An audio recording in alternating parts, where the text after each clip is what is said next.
बोले नहीं देखा महाराज। अच्छा तो विचित्र भाषा बोलने वाले हंस को देखा है? नहीं देखा महाराज। अच्छा तो पुंसली के पति को जानते हो? नहीं जानते महाराज। नारद जी बोले तो कुछ नहीं कर सकते। अच्छा महाराज तो आप ही बताए दो। नारद जी बोले ऐसे थोड़ी बताएंगे, हमारे चेला बनो। बन जाएंगे। नारद जी ने सबको चेला बना दिया और समझा दिया। देखो बच्चों, दोनों ओर बहने वाली नदी का नाम है माया, जो सृजन भी कर रही है और संहार भी कर रही है। जिस बिल में जाने के बाद कोई नहीं निकलता उसका नाम मोक्ष। मोक्ष पदवी पाने के बाद कोई लौट के थोड़ी आता है। यद गत्वा न निवर्तन्ते। और विचित्र भाषा बोलने वाले हंस का नाम है शास्त्र। शास्त्र कहते कुछ है, मतलब कुछ और ही निकलता है। पुंसली माया के पति है माधव। 5-5 वस्तुओं से विनिर्मित भवन ये मनुष्य शरीर है। पंच महाभूत, पंच तन मात्राएं, पंच ज्ञानेन्द्रियां, पंच कर्मेंद्रियां, पंच महाप्राण, ये पंचाद्भुतम गृहम। ये सब रहस्य बताने के बाद सबको विरक्त कर दिया। दक्ष को पता चला कि मेरे 10,000 बेटा सबके सब बाबा बन गए और नारद जी की वजह से। तब तो नारद जी पर बड़ा क्रोध आया और अपना क्रोध पी के रह गए। और अब की बार दक्ष ने 1,000 बच्चों को जन्म दिया। नारद जी ने उनको भी कूट प्रश्नों में उलझा के उनको भी महात्मा बना दिया। अब तो दक्ष का क्रोध पारा से ज्यादा बढ़ गया और स्थिति आई के सामने से ही नारद जी आ गए। फिर क्या था, हजारों गालियां सुना डाली। अहो असाधो साधु नाम साधुलिंगे नत्वया असाध्वकार्मर्भकाणाम भिक्षो मार्ग प्रदर्शिता। अरे भिगमंगों का रास्ता दिखाने वाले पाखंडी नारद, तूने मेरे नन्हे नन्हे से बच्चों को अभी दुनिया भी नहीं देख पाई और तूने बाबा बैरागी बना दिया। जा, मेरा शाप है नारद, तस्मात् लोकेषु ते मूढ़ न भवेत् भ्रमतः पदम। तेरा पैर एक जगह पर टिकेगा नहीं, तू ऐसे ही घूमता रहेगा जगत में। नारद जी चुपचाप मौन होकर के वहां से चले गए। कोई जवाब नहीं दिया। मन में सोचा अच्छा ही रहा, बाबा को एक जगह टिकना भी नहीं चाहिए। बहता पानी रमता जोगी अच्छा रहता है। नारद जी चुपचाप चले गए। दक्ष नारद जी की इस सहनशीलता से प्रसन्न हुआ, क्योंकि नारद जी चाहते तो बदले में चाहे जितने शाप दे सकते थे, पर उन्होंने ऐसा नहीं किया। अब की बार दक्ष ने 60 कन्याओं को जन्म दिया और दक्ष की इन्हीं 60 कन्याओं से संसार का विस्तार हुआ। इन 60 कन्याओं में 13 ब्याह दी गई कश्यप जी को। दिति, अदिति, दनु, काष्ठा, सुरसा, इला, ताम्रवशी, क्रोध, कद्रु, विनता, ये सब कश्यप जी की पत्नियां हैं। 27 कन्या चंद्रमा को ब्याही, अश्विनी, भरणी, कृतिका, रोहिणी, ये सब उनके नाम हैं। कश्यप जी की दिति नामक पत्नी से दैत्यों का जन्म हुआ। दिति की एक बेटी थी रचना। उस दिति पुत्री रचना का विवाह त्वष्टा मुनि के साथ हुआ, जिनके 2 बेटा हुए, विश्वरूप और सन्निवेश। विश्वरूप ब्रह्मज्ञानी था और इतना ब्रह्मज्ञानी अद्भुत था कि देवताओं का पुरोहित भी बना। परीक्षित जी ने पूछा, महाराज देवताओं के पुरोहित जब बृहस्पति जी हैं तो फिर भला विश्वरूप क्यों बने? बोले राजन, एक बार इंद्र अपने दरबार में नाच गाना देख रहे थे अप्सराओं का। इतने में उनके गुरुजी बृहस्पति जी आ गए, तो इंद्र ने गुरुजी को देखते हुए भी अनदेखा कर दिया। उसे लगा कि स्वागत के चक्कर में नाच गाने का आनंद किरकिरा हो जाएगा। तो गुरुजी समझ गए बात चेला हमको देख के मुंह घुमा रहा है, तो नाराज होकर के अंतर्धान हो गए। अब इंद्र ने चारों तरफ बहुत ढूंढा, गुरुजी का कोई पता नहीं। ब्रह्मा जी के पास आए इंद्र, पितामह हमारे गुरुजी नाराज होकर चले गए, क्या करें? ब्रह्मा जी ने कहा एक काम करो, जब तक गुरुजी प्रसन्न न हो जाएं तब तक विश्वरूप से मार्गदर्शन प्राप्त करो। सारे देवता विश्वरूप के पास आए, प्रार्थना करी। विश्वरूप ने पहले तो मना किया, अरे भाई पौरोहित कर्म करने से ब्रह्म तेज क्षीण होता है। हम लोगों का तो एकमात्र धन है सिलोंक्ष वृत्ति। अकिंचनानाम ही धनम सिलोंक्षणम। शिलुंश वृत्ति आप जानते हैं? खेतों से जब अनाज फसल काट ली जाए तो जो 2-4 दाने पड़े रहते हैं उनको बीन करके ले आना, उसको कहते हैं शिला। और जहां अनाज का व्यापार चलता हो, व्यापार जब संपन्न हो जाए, शाम को दुकानें बंद हो जाए, तो व्यापार से गिरा हुआ इधर बिखरा हुआ जो 2-4 दाने पड़े उनको उठा लाए, उसको कहते हैं उंच वृत्ति। तो खेतों से शिला बीन लाना और दुकानों में बिखरे हुए अनाज के दानों को बीन लाना और उसी के द्वारा उधर भर करके अपना जीवन यापन करना, ये सबसे सर्वोत्तम पावन पवित्र वृत्ति मानी जाती है। शिलोंश वृत्त्या परितुष्ट चित्ता। वीतराग महापुरुष होते हैं, वो इसी वृत्ति से ही अपनी जीविका चलाए। अकिंचनानाम ही धनम शिलोंशनम। अरे जीवन निर्वाह के लिए ही तो कुछ चाहिए और इतने में जीवन निर्वाह हो जाता है। ये विशुद्ध वृत्ति मानी जाती है। हमको कुछ कामनाएं हैं नहीं, इसलिए हम पुरोहित कर्म करेंगे नहीं। पर देवताओं ने ज्यादा ही अनुनय विनय करी तो फिर स्वीकार करना पड़ा। अच्छा ठीक है। विश्वरूप पुरोहित बने और इंद्र को सर्वप्रथम नारायण कवच का उपदेश दिया। ये नारायण कवच का बड़ा महत्व है। जो भी द्विजाति नारायण कवच का नित्य पाठ करे, उसके ऊपर कोई भी विघ्न बाधा, किसी भी प्रकार का तंत्र मंत्र का प्रयोग कामयाब नहीं होता। कोई उसका अहित नहीं कर सकता।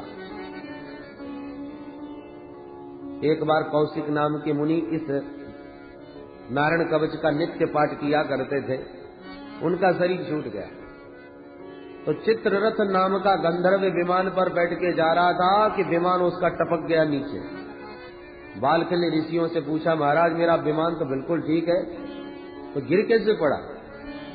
बालकनी ऋषियों ने कहा, इस महात्मा के नारायण कवच का पाठ करने से हड्डियों में चुंबकीय शक्ति आ गई, इसलिए जब तक इस महात्मा की अस्थियों को जल में प्रवाहित नहीं करोगे तब तक तुम्हारा विमान उड़ने वाला नहीं। आश्चर्यचकित रह गया चित्ररथ कि मरने के बाद महात्मा की हड्डियां ही नीचे टपका लेती है। इतना अद्भुत चमत्कार। बाल्यकल्य वचनात् अस्थिम्यादाय विस्मिता। आश्चर्यचकित रह गया। परंतु अब विश्वरूप ने बड़ा भारी यज्ञ करवाया देवताओं की शक्ति बढ़ाने के लिए। पर जोड़ जोड़ से नाम तो देवताओं का लेके आहुति देते हैं और धीरे से दैत्यों के नाम की भी आहुति डालते हैं, क्योंकि दैत्य इनके मामा जी लगते हैं। तो इंद्र समझ गए। इंद्र को क्रोध आ गया कि गुरुजी गड़बड़ कर रहे हैं। तलवार उठाई और गुरुजी के तीनों गर्दन काट दे। 3 सिर थे विश्वरूप के, तीनों सिर काट दिए। ब्रह्म हत्या लग गई। तब इंद्र उस ब्रह्म हत्या को 4 भागों में बांट दिए। पहला भाग पृथ्वी को दिया जो ऊसर भूमि के रूप में है। दूसरा भाग जल को दिया जो झाग के रूप में है। तीसरा भाग वृक्षों को दिया जो गोंद के रूप में है। चौथा भाग स्त्रियों को दिया जो रजो धर्म के रूप में है। 4 लोगों में ब्रह्म हत्या बांट करके इंद्र तो बच गए, परंतु त्वष्टा मुनि को क्रोध आ गया कि मेरे पुत्र को पहले गुरुजी बना लिया और बाद में अपना कार्य सिद्ध करके उसकी हत्या कर दी। छोड़ूंगा नहीं इंद्र को। इंद्र शत्रोर विवर्धस्वामाचरम जय विद्विषम। इंद्र को मारने की भावना से एक बड़ा भारी यज्ञ किया। यज्ञ में थोड़ा सा मंत्र त्रुटि हो गई, जिसके फलस्वरूप उस यज्ञ कुंड से बड़ा भारी एक असुर पैदा हो गया, जिसका नाम वृत्तासुर। आदेश दिया इंद्र के वध का। वृत्तासुर चल पड़ा। वृत्तासुर का भीमकाय शरीर देख करके घबरा गए सारे देवता, भागते नजर आए। भगवान की शरण में पहुंचे तो प्रभु ने कहा, भाई ये कोई उपाय है कि दधीच मुनि की हड्डियों से वज्र का निर्माण हो गए तो उस वज्र से ये मरेगा। तब तो सारे देवता दधीच महात्मा की शरण में आ गए।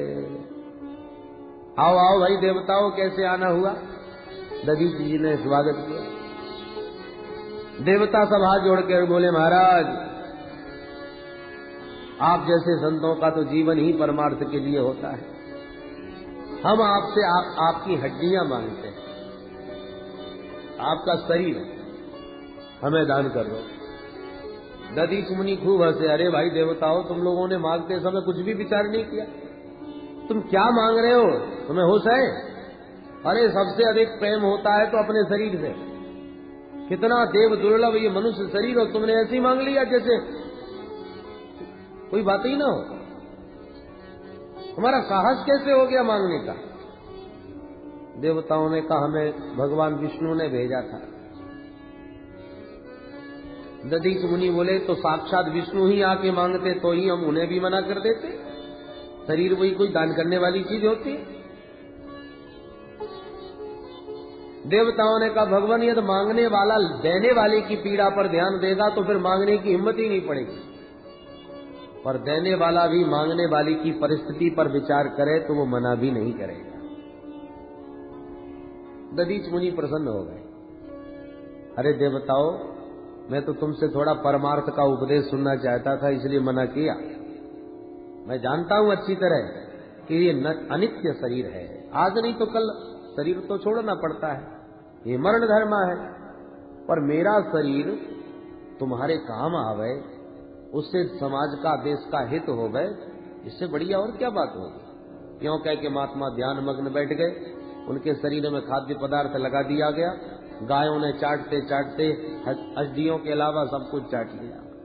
तब विश्वकर्मा ने सुंदर वज्र का निर्माण उन हड्डियों से किया, और वो वज्र लेकर के जैसे ही वृत्तासुर से युद्ध करने इंद्र सामने आए तो वृत्तासुर को उस वज्र में साक्षात हरि का दर्शन होने लगा।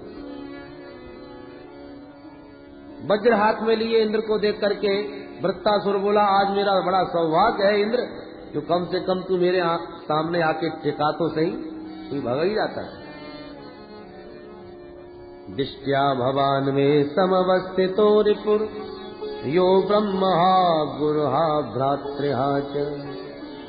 तू ब्रह्म हत्यारा है, गुरु हत्यारा है, मेरे भाई का हत्यारा है, आज तुझे मार करके मैं सबका दंड तुझे दूंगा। पर वज्र की ओर देख करके बोला, प्रभु मेरी तो बस एक ही इच्छा है।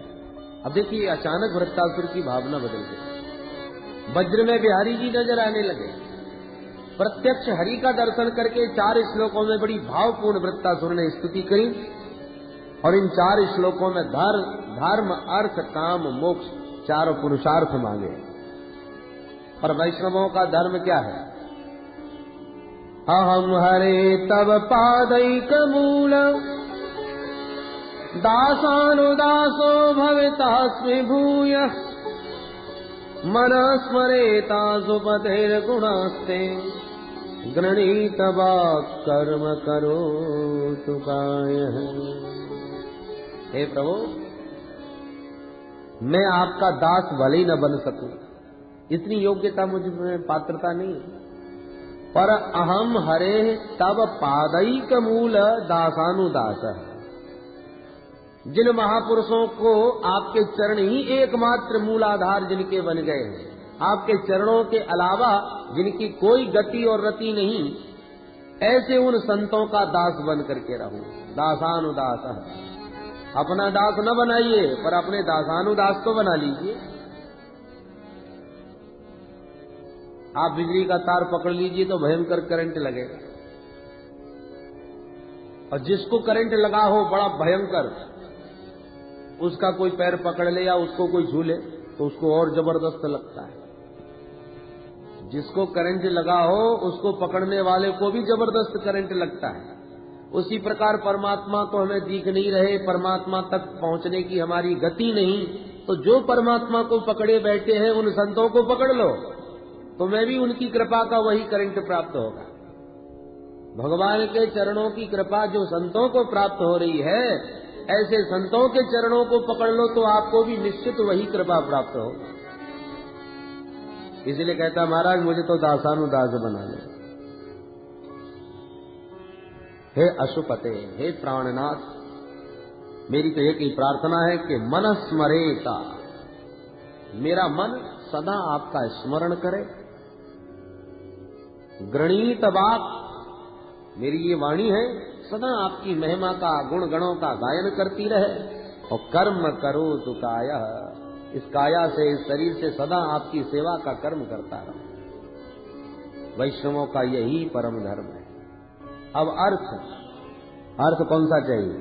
बोले न नाक पृष्ठम न च पारमेष्यम न सार्वभौमम न रसाधिपत्यम न योग सिद्धिर पुनर्भवम वा समंजसत्वा विरहय्यकांक्षे समंजसत्वा विरहय्यकांक्षे।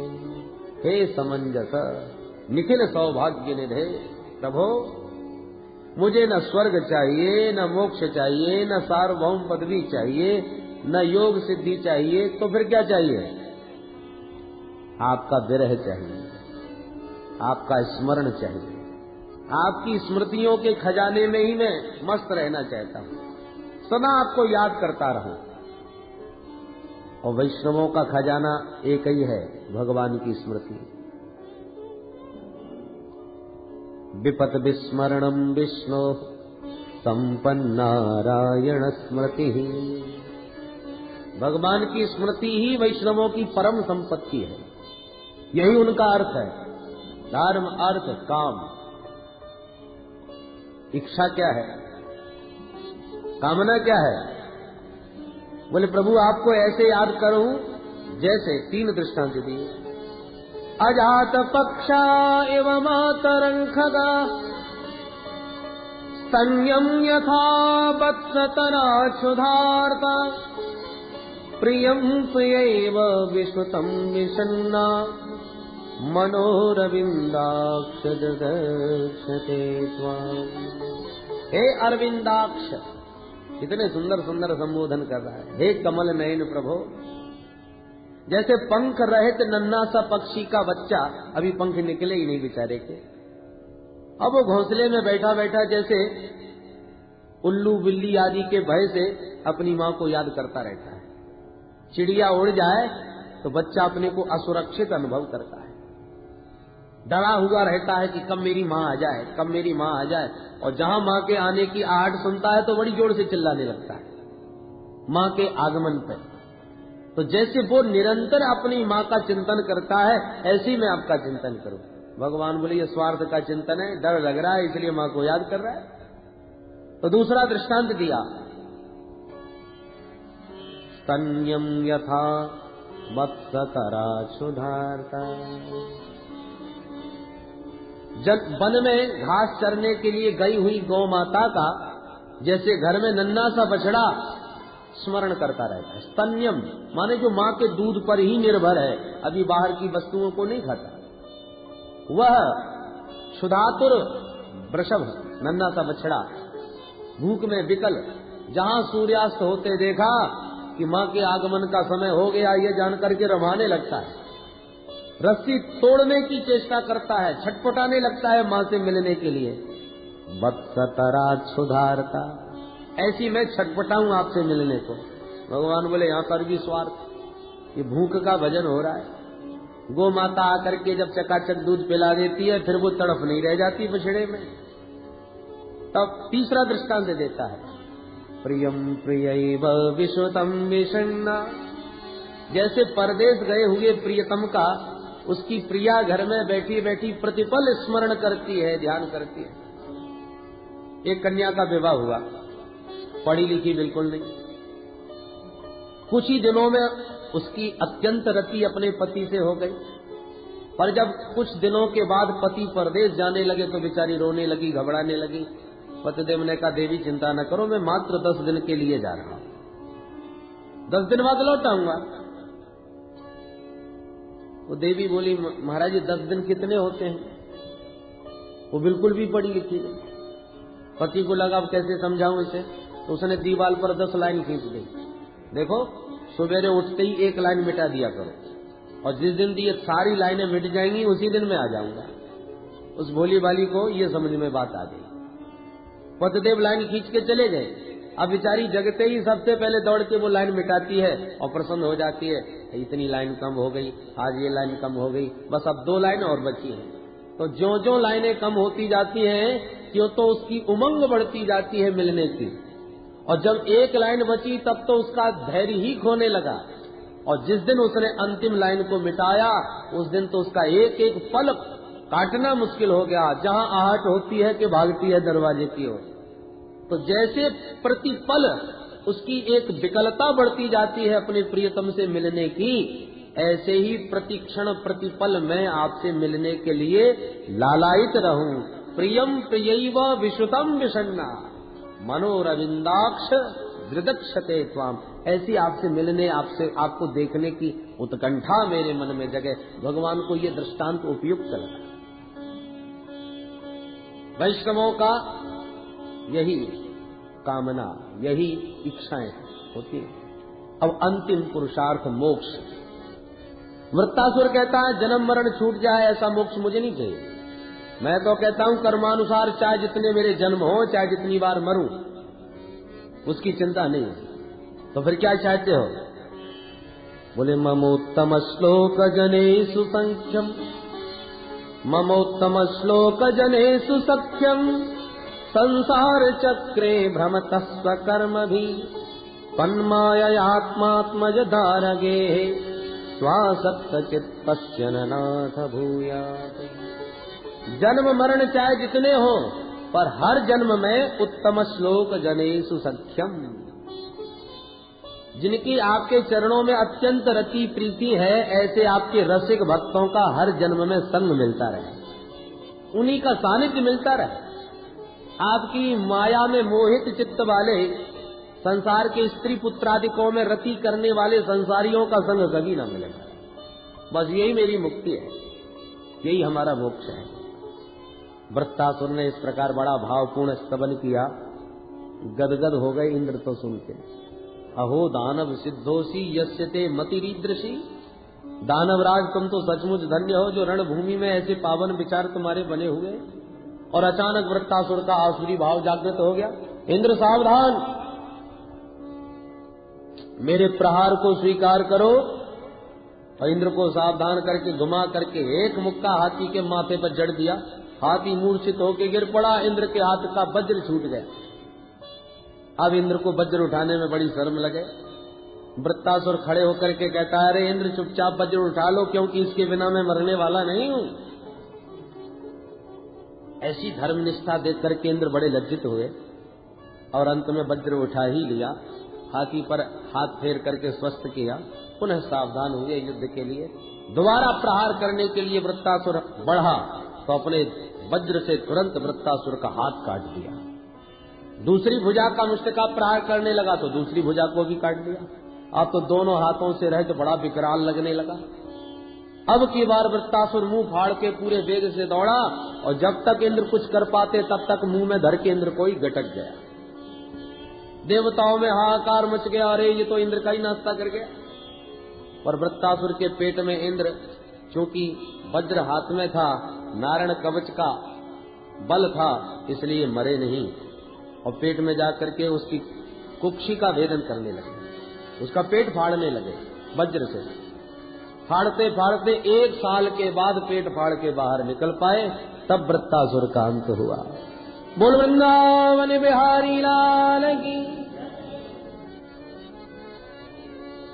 परीक्षित ने पूछा, भगवान आखिर के वृत्तासुर में ये जो भगवत भक्ति का संस्कार था, भगवान की स्तुति रणभूमि में करी, ये संस्कार इसमें कहां से आ गए? सुखदेव जी कहते, सुनो, ये वृत्तासुर पूर्व जन्म का चित्रकेतु नाम का राजा था। लाखों रानियां थी पर संतान एक भी नहीं। अंगिरा मुनि ने कृपामय फल दिया आशीर्वाद का, और वो फल बड़ी रानी को खिला दिया तो उसके बेटा हो गया। अन्य रानियों को सौतिया डाह हो गया कि बड़ी रानी के बेटा हो गया तो महाराज तो हमारी तरफ दृष्टि ही नहीं डालते। उन सब ने मिलकर दासी के माध्यम से उस पुत्र को विष पान करा दिया। बालक सोया और सोता ही रह गया। रानी को पता चला तो चीत्कार करके रोने लगी। राजा भी छाती पीट पीट के रोने लगे। उसी क्षण देवर्षि नारद अंगिरा मुनि के साथ प्रकट हो गए। अंगिरा जी ने कहा, राजन तुम क्यों रोते हो? मैंने पहले ही कहा था तुम्हारे भाग्य में पुत्र सुख नहीं है, तुम नहीं माने तो अब रोना पड़ रहा। राजा ने कहा मैं कुछ नहीं सुनने वाला, मुझे बेटा दो, मेरा बेटा स्वस्थ कर दो, नहीं तो मैं भी मर जाऊंगा। नारद जी बोले अंगिराजी से तुम पीछे हटो, हम इन्हें समझाते हैं। बोलो राजन क्या चाहिए? बोले हमें तो बेटा चाहिए। बोले तो ये रोना धोना बंद करो, हम अभी तुम्हारे बेटे को ठीक करते हैं। राजा तुरंत आंसू पहुंच करके बैठ गए और नारद जी ने मंत्र बल से तुरंत उस जीवात्मा का आह्वान किया जो मर के गया था। वो जीवात्मा प्रकट हो गया नारद जी के बुलाते। नारद जी बोले जीवात्मन पश्य भद्रम ते मातरम पितरम चते। अरे जीवात्मा देख, तेरा कल्याण हो, ये तेरे माता पिता तेरे लिए कितने आंसू बहा रहे हैं, रो रहे हैं। अब तुम इस कलेवर में प्रविष्ट होकर के शेष आयु का भोग करो, माता पिता को सुखी करो। बेटा बेटा कह के माता पिता छाती से लगाने के लिए दौड़ पड़े उस पुत्र के प्रति, और बालक बोल पड़ा तस्मिन् जन्मन्मयी मह्यम मातरो पितरो भवन कर्मभिर्भ्राम्यमाणस्य देवतिर्यंगयोनिषु। कृपा करके आप अपना परिचय तो दीजिए। चित्रकेतु बोला बेटा नहीं पहचाना, मैं तेरा बाप, तेरा पिता। जीवात्मा बोला किस नंबर के? क्या मतलब? तेरे कोई 10-20 माँ बाप है क्या? बोले 10-20 नहीं, लाखों हैं। वो कैसे? बोले मैं तो अपने कर्मानुसार कितने शरीर ग्रहण कर चुका हूं, मुझे स्वयं गिनती नहीं मालूम। कर्मभिर भ्राम्यमाणस्य देव तिर्यं नयोनिषु। कुकर सुकर की योनि में भी गया, कुत्ता बिल्ली चूहा आदि भी बना, मानव भी बना, बड़े बड़े देवलोकों में भी गया। तो नीचे से ऊपर तक लाखों मैंने शरीर धारण किए हैं, और जब भी शरीर मिलता था तभी उस शरीर का कोई न कोई माँ बाप मिलता था। इसलिए आप कौन से नंबर के माँ बाप हो, किस शरीर के माँ बाप हो? नारद जी बोले राजन परिचय दो जल्दी। राजा ने कहा बस हो गया परिचय। हम रोते रोते आंख छोड़ बैठे, और ये देखो हमसे परिचय पूछ रहा है, हमको पहचानता तक नहीं। अब मैं समझ गया ये सब नकली संबंध है, शरीर के साथ बनते हैं और शरीर के साथ छूट जाते हैं। अब तो मैं शाश्वत अपना संबंध प्राप्त करना चाहता हूं, जो सचमुच का कभी हमसे अलग नहीं हो सकता, वो नित्य संबंधी कौन है। तब नारद जी ने उपदेश दिया, और चित्रकेतु ने शंकरषण भगवान की उपासना करी, अंत में विद्याधर लोक को प्राप्त कर लिया। विद्याधर बन करके विमान में बैठ करके विचरण करता हुआ एक बार कैलाश पर्वत पहुंच गया। वहां जाके क्या देखा कि भोलेनाथ शंकर भवानी को अपने अंक में गोद में बैठा करके ब्रह्म ज्ञान का उपदेश दे रहे हैं संतों को। चित्रकेतु चक्कर में पड़ गया और सबके बीच में आकर के भगवान भोलेनाथ को उल्टा सीधा बोलने लगा। ये धर्माचार्य बने फिरते, इनको शर्म भी नहीं आती, समाज में कैसा बैठा जाता है। हेत लोक गुरु साक्षात धर्मम वक्ता शरीरिणाम आस्ते मुख्य सभायाम वही मिथुनी भूय भार्यया। तमाम अनर्गल प्राप्त करने लगा। भोलेनाथ तो हंस के रह गए, कुछ नहीं बोले, पर भवानी को बड़ा क्रोध आ गया। ए मूर्ख, तू ये शिष्टाचार हमको सिखाने कहां से आ गया? हमारे ऊपर तूने पाप दृष्टि डाली है पापी, अतः पापी असीम यौनिम आसुरीम या दुर्मते। इसलिए हे दुर्मति, जा तू पापमती असुर हो जा। तब चरणों में गिर के भवानी को प्रणाम किया। प्रतिगृहणामि ते शापम। मातेश्वरी आपका शाप मुझे स्वीकार है, मैं इसलिए हाथ नहीं जोड़ रहा कि आप मुझे शाप मुक्त कर दीजिए, आपका शाप मुझे स्वीकार है। प्रार्थना इसलिए कर रहा हूं कि आप जगन माता हो, आपको मेरे व्यवहार से कष्ट हुआ, इसका मुझे बड़ा कष्ट है। मैंने वही वाक्य कहा, वही बात कही जो प्राकृत दृष्टि से अनुचित थी, क्योंकि हम प्राकृत प्राणी हैं।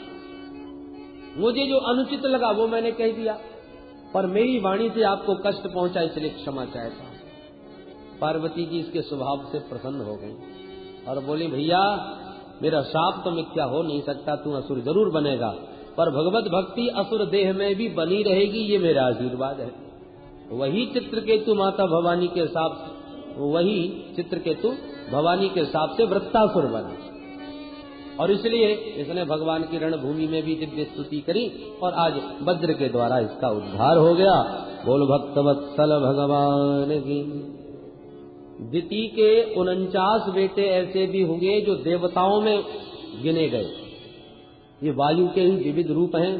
पुंसवन व्रत के प्रभाव से मां के गर्भ में इनके 749 टुकड़े होने पर भी ये बालक मरे नहीं, और अंत में देवताओं के बांधव बन के देवताओं में इनकी गणना हुई। हरि प्रेरित कहीं अवसर चले मरुत 49। ये वही मरुदगण हैं जो द्वितीय पुत्र होकर के भी देवताओं में गिने जाते हैं। पुंसवन व्रत की क्या विधि है, ये अंतिम अध्याय में विस्तार से बतलाई, और इसके साथ ही 6वां स्कंद संपन्न। बोल वृंदावन बिहारी लाल की। अब परीक्षित ने 7वें स्कंद में बड़ा सुंदर एक प्रश्न किया।